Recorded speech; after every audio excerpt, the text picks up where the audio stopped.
జై తెలంగాణ. అందరికీ నమస్కారం.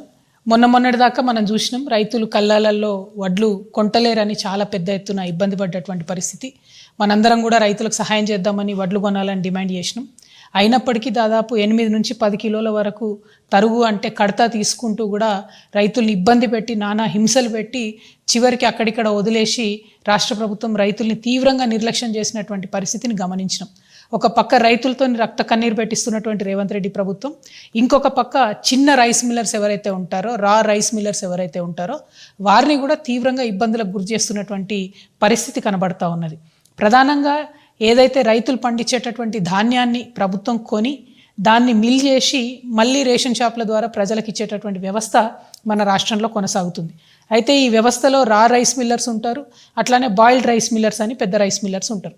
ఈ బాయిల్డ్ రైస్ మిల్లర్స్ అనేటోళ్ళు ఒక్కొక్క జిల్లాలో పెద్ద ఎత్తున రైస్ మిల్స్ పెట్టుకొని 100 కోట్ల రూపాయలతోని వ్యాపారం చేసేటటువంటి బడా వ్యాపారవేత్తలు ఉంటారు.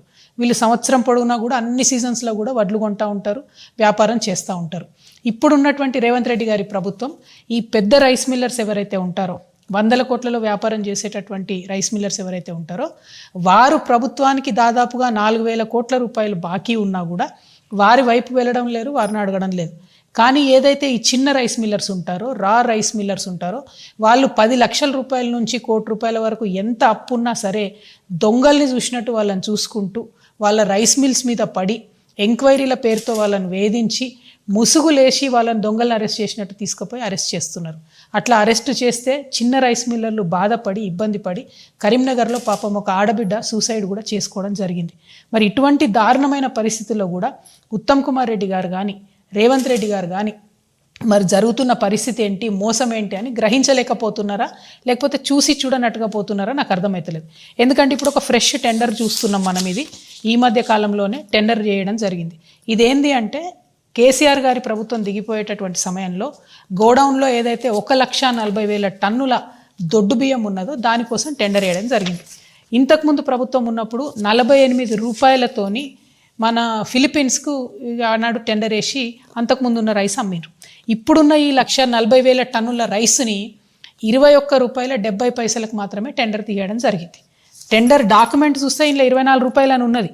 కానీ మళ్ళా కూర్చొని ప్రైవేట్గా దాన్ని మేనేజ్ చేసి 21 రూపీస్ 70 పైసాకి ఒక కరీంనగర్కి సంబంధించినటువంటి పెద్ద రైస్ మిల్లర్ ఏదైతే 100 కోట్లకు పడగలెత్తున్నారో అటువంటి ఒక రైస్ మిల్లర్కి టెండర్ అప్పచెప్పడం జరిగింది.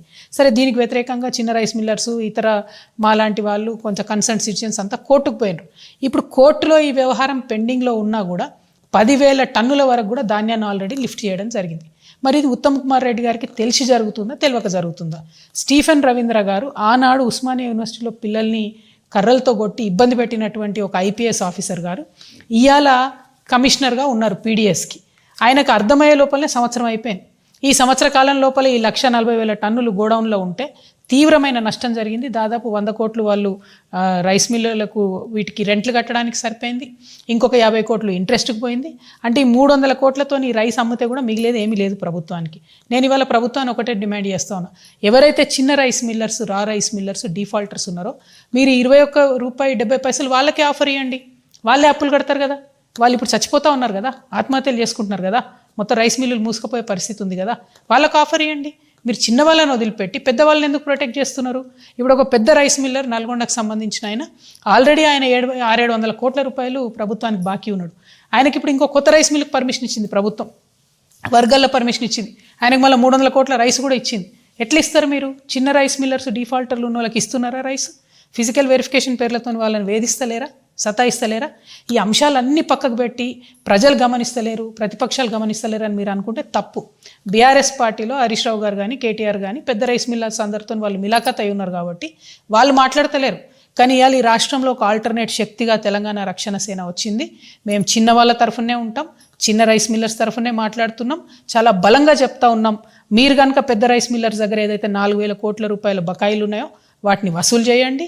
చిన్న రైస్ మిల్లర్స్కు 1 టైం సెటిల్మెంట్ ఆఫర్ ఇవ్వండి. ఏదైతే 21.7 ఇస్తున్నారో, ఇంకేది ఇస్తున్నారో వాళ్ళని బతికించండి. చిన్న రైస్ మిల్లర్స్ చిన్న వాళ్ళకు ఉద్యోగాలు ఇస్తారు, ఊర్లలో కాపాడుకుంటారు, ప్రజల్ని, రైతుల్ని కాపాడుకుంటారు. వీళ్ళ లెక్క మోసం చేయరు. ఈ కడత తీసిండ్రు ఈ సీజన్లో ఏదైతే 10 కిలోలు చేసిరో ఇది కూడా పెద్ద రైస్ మిల్లర్స్ల ఆధ్వర్యంలో జరిగిన 2,000 కోట్ల స్కామ్. దాన్ని కూడా బయటికి తీయాలి మీరు. ఇవన్నీ చాలా విషయాలు ఉన్నాయి. పీడిఎస్ సిస్టమ్ని మొత్తం కూడా భ్రష్టు పట్టిస్తూ ఉన్నారు. కంప్లీట్గా యావత్ ఈ సిస్టమ్ నాశనం అయిపోతూ ఉన్నది. దీన్ని ముఖ్యమంత్రి గారు ఉత్తమ్ కుమార్ రెడ్డి గారు శ్రద్ధ పెట్టాలి. మీరు పెద్ద రైస్ మిల్లర్లకు భయపడకండి, వాళ్ళు మీ కార్యాలను ఎక్కి తిరుగుతురని తెలుస్తుంది. అది మంచి మెసేజ్ పోతలేదు సమాజానికి. కాబట్టి ఖచ్చితంగా దీనికి ఒక పరిష్కారం కనుక్కోవాలని చెప్పి తెలంగాణ రక్షణ సేన ఆధ్వర్యంలో నేను డిమాండ్ చేస్తూ ఉన్నాను. పరిష్కారం చేయకపోతే ఈ పెద్ద రైస్ మిల్లర్లందరూ పేరున ఎక్కడుంటారో కూడా మాకు తెలుసు. ఎప్పుడంటప్పుడు పోదాం, టీఆర్ఎస్ వాళ్ళం వస్తాము, ప్రభుత్వ అధికారులు రండి. 4 సీజన్ల బియ్యం ఒక్కొక్కరి దగ్గర, 4 సీజన్ల వడ్లు ఒక్కొక్కరి దగ్గర ఉండాలి. లేదనుకోండి, లెక్కదేలేదనుకోండి, మరి వీళ్ళ మీద పెట్టే పీడీ యాక్ట్లు కేసులు వాళ్ళ మీద కూడా పెట్టండి. ఎందుకంటే 15 లక్షల టన్నుల ధాన్యం ఉండాల్సిన దగ్గర 5 లక్షల టన్నులు కూడా లేవని మీ కమిషనరే రిపోర్ట్ ఇచ్చిండు. మరి ఛాలెంజ్ చేస్తాను ఉత్తమ్ కుమార్ రెడ్డి గారు, మీరు మినిస్టర్ కదా, మీరు ఎటంటే అటు పోదాం, ఏ జిల్లా కంటే ఆ జిల్లాకు పోదాం, నేను వస్తా, మీరు కూడా రండి. వాళ్ళ దగ్గర కనుక ఆ వడ్లు దొరకకపోతే ఏదైతే చిన్న వాళ్ళ మీద, చిన్న రైస్ మిల్లర్స్ మీద కేసులు పెడుతున్నారో పెద్దవాళ్ళ మీద కూడా పెట్టండి. ఒక దళితుడు అండి పాపం, ఆయన రైస్ మిల్ పెట్టుకున్నాడు, ఆయన మీద పీడీ యాక్ట్ పెట్టిరు. మరి మీకు ధైర్యం ఉంటే పెద్దోళ్ళ మీద పెట్టండి. మా నిజామాబాద్లో కూడా ఒక ఆయన ఉన్నాడు, ఇట్లా పెద్ద మనిషి, ఎన్నో ఏళ్ళకెళ్ళి రైస్ మిల్ దాంట్లో ఉన్నాడు, ఆయన కూడా ఇదే మోసం చేస్తున్నాడు. సో ఈ పెద్ద రైస్ మిల్లర్ల దందాను ఇమీడియట్గా ప్రభుత్వం ఆపాలి. ఈ పీడిఎస్ రైస్ ఏదైతే ఉందో ఇప్పటికన్నా మీరు ఫిలిపీన్స్ కమ్మండి, కనీసం అంతకో ఇంతకో ఇప్పుడు తుట్టిపోకుండా గవర్నమెంట్కి నష్టం రాకుండా ఉంటుంది. అల్టిమేట్గా ప్రజల సొమ్ము కాపాడబడాలి, ప్రజలకు మీరు మంచి రైస్ ఇవ్వాలని నేను కోరుతున్నాను. Thank you.